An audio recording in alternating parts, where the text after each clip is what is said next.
Hello, everybody. Welcome back to Pure Victory Podcast. We're here with another great episode. Excited to be with you once again. And today we have a great guest on. We've been chatting with Into the Light Ministries here for a bit to get Jake Valk on, and we're super excited to have you, Jake. So Jake is the co-producer and co-director of a documentary called Into the Light. And we're going to touch base on that and what that is. And, we're just so happy to spotlight things like this because not a lot of people put their hand up to enter into this space. And it's needed. People battling porn addiction, struggling in these areas. This is what our podcast is about. Not a lot of people will enter into this area, based on so many different reasons. So thank you, Jake, for being part of what we're doing here, but also what you are doing in your ministry. Gentlemen, I'm so stoked to chat with you guys. It's going to be fun. Yeah, we are too. And he's a fellow Canadian. He's living down in the States right now, kind of. But we're always happy to have a fellow Canadian on again. Well, you got to bring the light into the darkness, right? Canadian to the U.S. And we just lost our American viewership. There we go. Yeah, our biggest country for viewership. There we go. Yeah, sorry guys, we love our American friends. Yeah, I'm taking a trip down to the States soon, so it's great. Hey Jake, what was the heart behind Into the Light, the documentary? Why did you want to do it? And just tell people about that. Yeah, totally. So the story really involves me and then my co-producer, John Michael Bout. So I've known him for a million years. Like our families go way back. And You're old. Yeah, at least I've known him for a hot minute. And so we're up in Canada. We grew up in like these incredible churches, incredible, Reformed communities. Just, they love Jesus, bit conservative, but like, God bless them. I'm so grateful for that. And so for me, Jamichael and I, we had two very different kind of trajectories when it comes to like pornography. I had a mom talk to me a ton about this issue when I was even like 9 years old. Just told me, hey, like this is something you'll find on the internet. Like this is not what Christians do. And so if you come and talk to me. And so by the grace of God, I had the opportunity almost none of my peers have. I never got hooked on hardcore pornography. And so I'm so grateful for that. It's so rare. John Michael had parents who were in almost the exact same, but as happens with so many people, he got hooked on porn for his entire teenage life. So by the grace of God, he had some really good friends in his life. And he found freedom through the Holy Spirit. He took a 12-step program, really grappled with that. And then the two of us, so like I never had, that struggle with pornography, but I was hooked on masturbation for my entire teenage life. And so, every once in a while I'd feel guilty, flip through my Bible, didn't see the word in there and just not care. And so I needed, the work of the Holy Spirit. I need good doctrine. I need like good categories. I need to read Matthew 5 properly. And if, God convicted me of just that lust, that habitual pattern of lust, and got free from that as well. And so then that it's kind of when John Michael and I started, doing a lot with accountability groups, like working with guys in our community, helping put on conferences, stuff like that. And then working in film. And that's a whole other story. I come here to Southern, the Southern Baptist Theological Seminary, where I'm a student. And I got the opportunity to get coffee with another Canadian, Tim Challies. And so I asked Tim about his book, Sexual Detox. And I'm like, Tim, tell me about writing that book. And Tim has a really great sense of humor. He's like, the book's fine. He's like, there's better books out there. But he's like, it's interesting to me. We have this video problem of pornography. And in answer, we typically write books. Like there could be space for a video-oriented answer to this problem. And I was like, dude, that is fascinating. So I, got on the phone with John Michael and I was like, hey, we have these stories. You have your story with pornography, masturbation, talking with, guys about this. We worked in film for so many years. What would it look like to reach out to all of these authors who have meant so much to us over the years and put together, script out, write out, put together a documentary, a teaching documentary on freedom from pornography? So that kicked off, this was in late 2021, that kicked off a year and a half of filming, of writing, of scripting, of all the things involved, which you guys are more than happy to ask any questions about the process. But long and short of it is we reached out to incredible authors and speakers, including like Heath Lambert and Garrett Kell and Jeremy Pierre. And we released our documentary Into the Light earlier this year. And so it's a teaching documentary on freedom from pornography. Walks through the process of change, right? Bondage and sexual sin, all the way to freedom in Christ. And we made it as a resource for strugglers, like as a resource for the local church. And so that's, God's been good. And it's being used in like hundreds of churches across North America and the world, which is really fun. We get messages from people in Germany and Australia and parts of Dubai. It's been really cool. So that's where we're at. And we've done, a couple other things here and there with Into the Light. We just released a bonus chapter with David Platt, actually, on how pornography affects missions. One of the biggest reasons people don't get sent overseas is because of pornography addiction. And so that's kind of an area that we got connected with David and filmed some stuff with him on. But anyways, that's more or less where I'm sitting these days. Very, very grateful for the goodness of God. Well, and we're grateful for what you guys have done and how God's worked in and through you this. Cause I mean, I watched the documentary and it's awesome. It's really, really well done. And such an important resource. And I'm just so curious, when you set out on this project to do this, how do you kind of determine what you're including in this? Because there's a lot of things you can do, a lot of things you can talk about. What's the pathway? And if this is for strugglers, you kind of want to lead them on a journey of knowing, okay, what's my steps in this? So how did you do that? Because that's challenging. Man, that was one of the hardest things, right? Because if you've watched the documentary, like we don't really touch on the abuse side of sexual sin, which is a huge component. We don't really talk about marriage and relationships as much. There's so many things with just the nature of a project like this. There's so many things we had to leave on the cutting floor. We decided really early on a couple things. We wanted to talk to the struggler. So right to you, you're wrestling with pornography. You're a Christian, it's wrong, but you're still caught in it. What are those steps to change? And then we want to say, if it's for the struggler, we want it to be for the struggler, for men and women, which is part of the reason why we, included Ellen Dykas and Jenny Solomon, two incredible authors and biblical counselors, to talk about this issue, and some testimonies in the end. And the story that weaves it all together is of a man and a woman who both struggled with it. So that was kind of our philosophy. Is a lot could be said and a lot more should be said. But if you're just in the pews, this is something you struggle with, and hopefully as a resource for people in the pews. So another one of our thoughts were, again, from Tim, is not many people are readers. Like, the reality is you can hand someone a copy of Finally Free by Heath Lambert, and it's incredible. It covers more than our documentary does, but it's tough for people to work their way through a 190-pager. And so you can watch a documentary, though, and you can even make a youth group watch a documentary, which you can't make someone read a book. So, maybe you can, but it's a lot harder. So I don't know. Hopefully that answered your question. That was kind of our thought process with it. No, that's great. Yeah. Cool. Yeah, I love it. What's been the response? Has it been better than you expected? Have you felt some resistance? What's it been?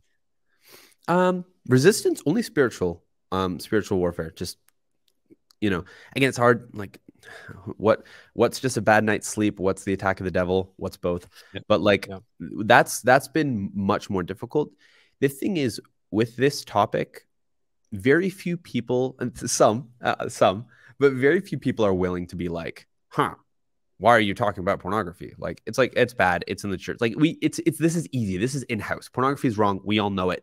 Whether you want to actually do something about it is different, but lip service is very easy to pay on this issue.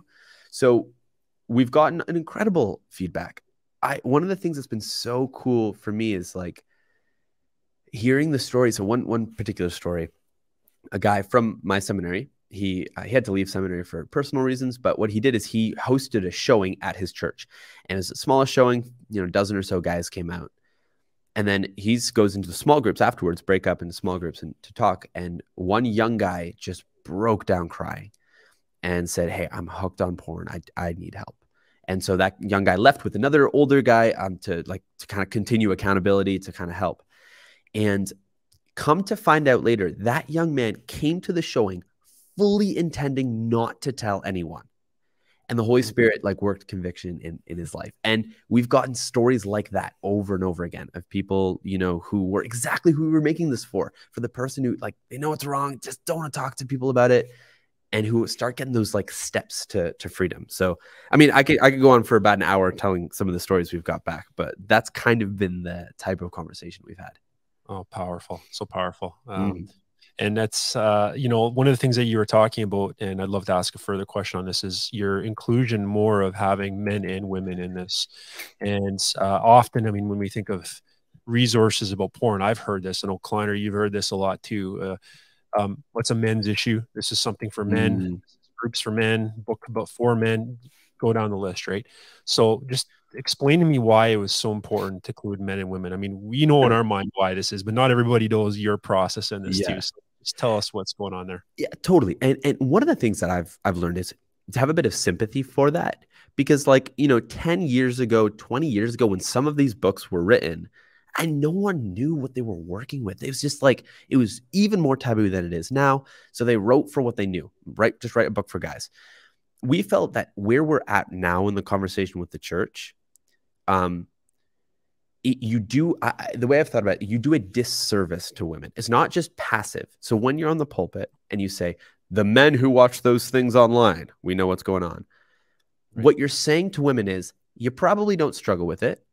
And if you do, either both you're kind of a freak, like you struggle with a man's problem, and honestly, you're not worth being included in the conversation. And that's horrifying. That's so dangerous to tell women, because it's like, what are they left with? And so like, if you're going to present the gospel, like the gospel that saves men from pornography and every other sin is the exact same gospel that saves women from pornography and every other sin.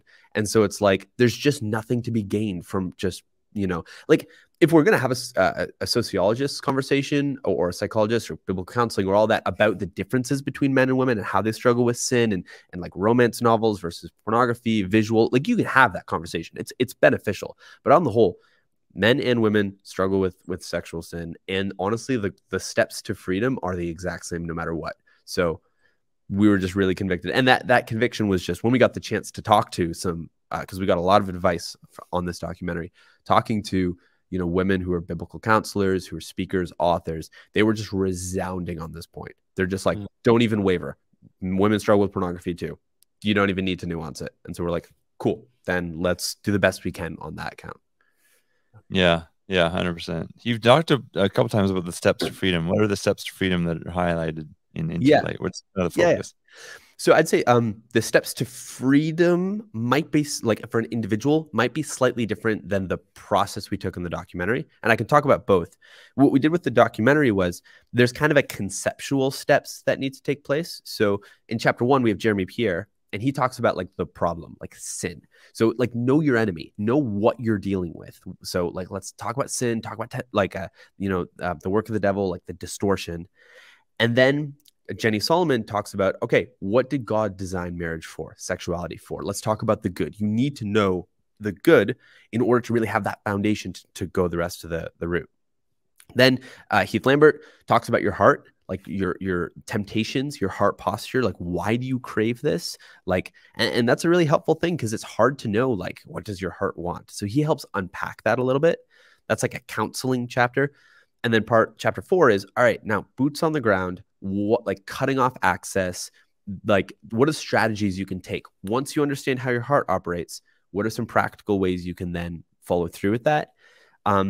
Then Ellen's chapters is a special chapter because it kind of goes a little farther out and says, hey, if you're on this journey, you might be a few months in and you might have fallen again. How do you keep that momentum up? Fighting pornography, you guys know this, it can be a long journey. So how do you continue that momentum? What promises from the gospel, from like the Bible, can you preach to yourself to keep that momentum up as you like battle this? And then Garrett Kell closes the whole thing off with like this vision of like a church like together fighting pornography, fighting for freedom, and ultimately like looking towards a day when we don't struggle with this anymore. So like that's the whole, it's kind of like more the life of someone, like what like, because people I think will find themselves in different parts of that journey. They might be really struggling, but like to have Garrett say, hey, you can have a day where you don't watch pornography anymore. And that's been a reality for you for years and years and years. Like, that's so cool. That's such an incredible thing to tell someone. If someone, the first step for someone, if they're struggling, and I'm sure you guys have gone through this kind of thing before, but, and I'm curious if you guys would agree with this. I think the first step is, first, confess that to God. Close second is find the godliest person that you know of and just go talk to them about it. Open up for the first time, and they're going to help you chart a course for going forward. Mm-hmm. Yeah, absolutely. Because I think often the approach that we take is we got to clean things up, get it all tidy in our life, and then we can go talk to somebody. Yeah. And people try that approach and it doesn't work because we need community. And and that's that's a very risky proposition when we enter into that kind of thing. And I think that's where people just grind it out. They're spinning their wheels and they're not getting anywhere. So yeah, man, we do this with Jesus too. We're like, we forget the basic theology. We're like, hey, I'll come to God in prayer after I kind of get like 5 or 6 days clean, and then Lord. But it's like, man, what did Jesus save you from? Like, he knows you're a sinner better than you do. Like, come right now. And God is open for that. Yeah, absolutely. Absolutely. So no, I'm so glad to chat about that point. And I'm so curious with the documentary. How did you guys envision it being used? Because I know you have it for the struggler. And how did you envision it? How is it being used? How can someone use it, whether it's in a group or their own personal lives? Yes, that's a good question. So, yeah, we pitched it for the struggler, but the reality is it's mostly being used, I guess, primarily by people like pastors, youth pastors, small groups, things like that. Kind of, they're the ones who facilitate it, I suppose. And so one of the things we did for the documentary is, so you can watch it like an hour and 23-minute documentary, or we split it up into 6, because I kind of walked through those 6 chapters. We made that a 6-part series. So you can watch them one by one and to kind of take it slower. So if you're in a small group setting, that's kind of a way you could approach it.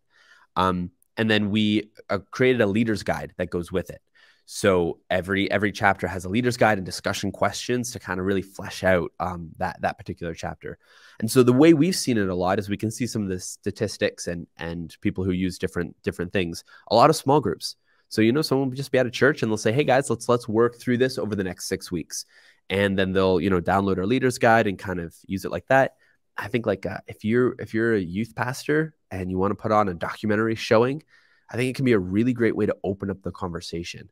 Right? It just gives people categories, gives people, honestly, a young person just an excuse to talk about it with their friends, or an excuse to talk to you, like the pastor or an older person, about it. So we really tried to make it something that is helpful for introing the conversation.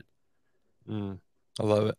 I love it. Yeah, it's such an easy way for people to intro the conversation. Pastors, if they're nervous or if they don't feel equipped to do it, hey, here's a documentary we can watch. I think it's awesome. Thanks, what did you personally learn? Yeah. What did you personally learn for yourself in your own journey, or your own healing journey, maybe? Yeah. As you're listening to these people you interviewed. Yeah. I mean, that's a really good question.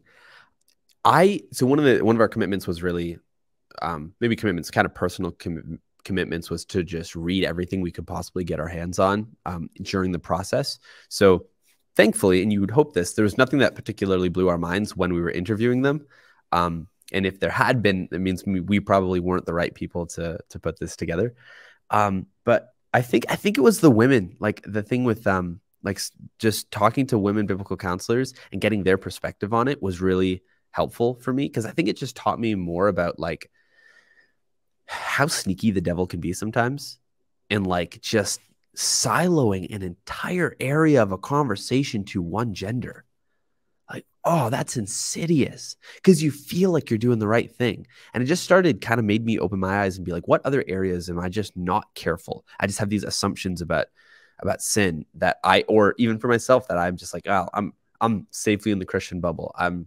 That's not going to be a problem. And then you go, ooh, yeah, it is. You know what I mean? I don't know if that quite answers your question, but those were some of the things that were going through my mind. Yeah, no, absolutely. And I'm so curious because you have a different perspective on this area, in the sense that you've built a resource that is being utilized. And I mean, we've come a long way from where, we have been. As a filmmaker, documentarian, where do you see kind of resources like this going, and how do you see this kind of combating what we're seeing in our culture and our world right now? Because changed so much even in the past few years. As a filmmaker, how do you see utilizing a medium like this? And where do you see it kind of going for the church as far as building things that are actually working and helping people? Yeah, like I love that question so much. So I'm kind of split on a few different things here. So, film is my medium. I'm a filmmaker. I love film as a way to tell a story. I'm also a complete book nerd. So I think it's something to lament that we read less as a culture, and we should encourage people to read more. So, if you like Garrett Kell in our documentary, he wrote a book. You should read it. Pure in Heart is fantastic. So I don't think the church, I think the church should continue doing what it does. Like this, just because I'm a filmmaker doesn't mean like, so show more movies in your church, I suppose. Like I don't think that's the healthy way to think about it. But if a church goes, hey, we have other options. We have a bookstore, or we recommend books. And for those who struggle to read, or don't want to read, or prefer a documentary, like that's perfectly valid as well, or don't have the time to read a whole book, we also have this as a resource. And so we want to just keep, as a ministry, we want to keep producing video resources as an option to sit alongside, the incredible books that are being written, the incredible teaching that pastors are doing, and things like that.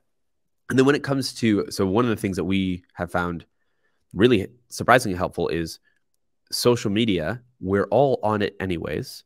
And so you probably should delete it. And that's another conversation about like where depending on where you're, for real, if you're struggling, if social media is a consistent temptation for you, chop it off now. Sure. Absolutely. Done. Yeah. It's not even particularly a complex discussion. Nuke it. Instagram is not worth your soul. And so, but for people who have, for whatever reason, decide to stay on Instagram and navigate that territory, if you go to our page, it's like a really encouraging place. We just chop up all these speakers into little like bite-sized chunks. And like you scroll through our page, you can hear Ellen talking about pursuit of holiness and Deepak talking about accountability measures. And so it's kind of cool to me that like we've, at least in our little corner, as best as we can, sanctified Instagram. And so, that's kind of exciting. And so I think that's something that's like, as a medium, if you can go to get encouragement from TikTok and Instagram, you can, and that's good. And so maybe I don't know if that's quite where you were asking, but I just think video is the medium that God's given me. And so I'm just going to do the best with it that I can. Words and writing is someone else's medium, et cetera, et cetera. Yeah. Yeah, no, it's awesome. Hey, I'd love for you to give vision, and maybe you'll draw some from the last chapter, but what do you think, or what was in the documentary, but where could we get to as a church? Where can we get to even maybe as a culture, but specifically as a church in this battle against sexual sin? That's a great question. I have not gotten someone ask me that before. Sexual sin has always been a thing, right? It's always been a problem. Like Paul talks about it constantly throughout his letters. But the devil has never had the tools he's had until now, right? It's even 50 years ago, Playboy, bad, lust, sinful, but it's Playboy. Like it was a magazine. It's about the worst you can get. Now, every 8-year-old can pull out their phone and in 5 seconds track down more illicit sex than any human being in all of recorded history could have found in a lifetime of trying to. That should cause, I think that the whole, like our churches should take a deep breath and go, that's huge and that's new. So recognizing the unique point in history that we have, like the unique technology, all those access things, and just continuing to talk about that as a reality, I think will help start those conversations. And it involves like a church really talking about it, because I think if you start talking about it and if you start like letting those conversations, small group, like, after church going, all right, what does Instagram part does it play in your life? Okay, let's talk about that. I think we can reach a point where it's hard. It's hard. It's hard to say how good things can get. But if you know that you can send your kids, I'm thinking more kind of in the parents mindset here. If you know that you can send your kids to pretty much any of the church families in your church over for a play date, because you know that that family has thought through all the devices in their home and they've got covenant eyes installed where appropriate, or they've nixed anything that's dangerous. And you know that you've sat in the small group or another small group with that family and they've dialogued about how they're talking to their children about God's good design from sexuality to their 8-year-old and their 9-year-old. And you know that your pastor has been kind of encouraging families to dialogue about those things, because it's more than, it's just not a pornography thing. It's okay. We have the LGBTQ plus conversations going on here. What do we make of those? What is the difference between temptation, struggle? And you have like God's good design as being something that's given to young children really young. And if that just becomes the ethos in which you sit, and that just becomes bread and butter for your church, you're always going to have sexual sin. But man, just a place where the conversation's normal. Maybe that's what I'm trying to say with all this rambling for the last 3 minutes. A place where these conversations are just what you have, just as you know, and that's a tall order, but it is an order. It's something that can be done, and I think that puts people in the best place to really thrive. Yeah, I agree. I think it's an interesting time because, I mean, what you're mentioning as the church, some of the areas where we probably can learn from is that for so many years and decades, we were very reactionary when it comes to things. Now we're in a situation where we have to be proactive. We have to get ahead of things and we have to talk about it. We have to be the first voice to the table, the first person to the table in this regard to kids coming up, Gen Z, all these people that are being raised on the internet. We have to be proactive because, I mean, it's one of those things where if we're not, I mean, Matt and I have talked about this too. You know, one of our sex educators growing up was porn. That was what we had. And so if that's what the world we're in right now, we have to be that first voice. So this is, if anything, I feel that's, I mean, what you're talking about is how God can really work in this, or is working in this, that we're starting to have these conversations more and more, and it's normalized. We're able to have a space to talk about these things. People can talk about these things, share what's going on, and we can be a light on a hill to the world, because I think there's such darkness, but we can bring that light. So yeah. And so something I've been trying to understand more. I've been trying to understand the history of these conversations more. So this is probably, I don't know anything about your family history. I'm going to guess though that if you have parents who are believers, they still probably never told you about sexuality.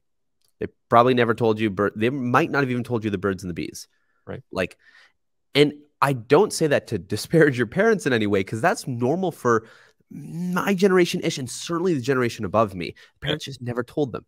And I want to understand why. And I think it has something to do with, might have something to do with post-World War II and the Cold War and all of the heaviness that was in the world for a long part of the end of the 20th century, and how just another heavy conversation just wasn't wanted. I don't know. In any case, it's worth knowing, like, if you never got told about sexuality as a child growing up, it's worth taking a deep breath and saying, it's going to be hard to figure out how to talk to your kids about it. It's going to be messy. So start getting some resources, and I can talk a little bit more. That's actually something where we're going with our ministry, but like, man, it's worth doing. If you got a little 4-year-old, they're going to learn about sexuality somewhere. Let it be you. And let you be the person that starts telling them about this beautiful, incredible gift God gave us. Like, sexuality fits into marriage, picture of Christ in the church. I mean, like, it's dope. It is such an incredible thing, theological concept, creation of new life. Let, like, you as the parent, let us as the church be the ones to own that. Because, like, it's so incredible. I mean, that's like half of the thrust of Genesis 2. And so, yeah. Let's continue that, because you're right. You're 100% right. Culture is just, ever since, for sure, since the 60s, probably since earlier, has dominated the discussion on sexuality culturally, and Christians, and we're seeing the chaos of that. I mean, like, this is my bread and butter. I love cultural analysis on this stuff. We're seeing the havoc of the sexual revolution, and Christians have this really cool apologetic stance where we can say we have, like, the opportunity to have beautiful marriages because we sit into a design from a God who is a designer, who loves us and knows what's best for us. Yeah, he does. And it is incredible. There's so much blessing to this, and there's so many intricate details to how God designed sex, why God designed sex. It's incredible. It's a beautiful gift from God. And we had a guy on our podcast. He's like, I pray for orgasms all the time for couples. It's like, why not? Let's pray for a great great sex life in marriage, because that's what God wants for us. And sounds funny when you've never heard it before, but why wouldn't we Yeah. pray for those things? I mean, the good Lord inspired an entire book about the subject. Like Song of Songs, read it. You know what I mean? And so your point's really good. That's actually quite interesting. There you go. There you go. Yeah, they weren't scared of expressing their sexual desires, but they knew how to steward them well, right? Yeah, so that's right. Hey, how can people get a hold of you and specifically Into the Light documentary and use that as a resource for them? Yeah, for sure. So intothelightdocumentary.com. That's where you can find it. One thing I didn't say is one of the other commitments that we made is to offer it for free. So in the summer of 2022, summer of 2022, we crowdfunded the documentary and we raised $85,000 so that we could create the whole thing and just offer it as a free resource for anyone. And so that's the way our ministry operates, kind of classic nonprofit style. And so intothelightdocumentary.com. That's where you can find it. And right now, Into the Light documentary, like at Into the Light documentary on pretty much all the socials everywhere. And then it's good for individuals, good for families, good for churches, good for groups, all of the above, eh? Yep, you got it. I would say, it's a question, how young should someone watch it? And I would say probably a 12-year-old, especially if you're willing as a parent to like watch it with them, digest it with them. And, they've had the talk already, or I hate the talk. The talk is a terrible way of talking to children about sexuality. You can go into that. If you've discussed sexuality with your kids, and they're willing to kind of sit and listen to this, 12 years old, I think, is a reasonable age to watch this. We did our very best to make that happen, to make it watchable for someone young. And if you're willing to have some conversations, I mean, you can watch this with your family. Absolutely. Thanks for that clarification, Jake. And we're so appreciative of this that you've done and that you've put out for us to, just as a church and in the world as well, to just start to have some conversation around this, but not only that, like breakthrough freedom and just to see God work in this. So thank you so much, Jake, for being on the podcast today. We so appreciate you.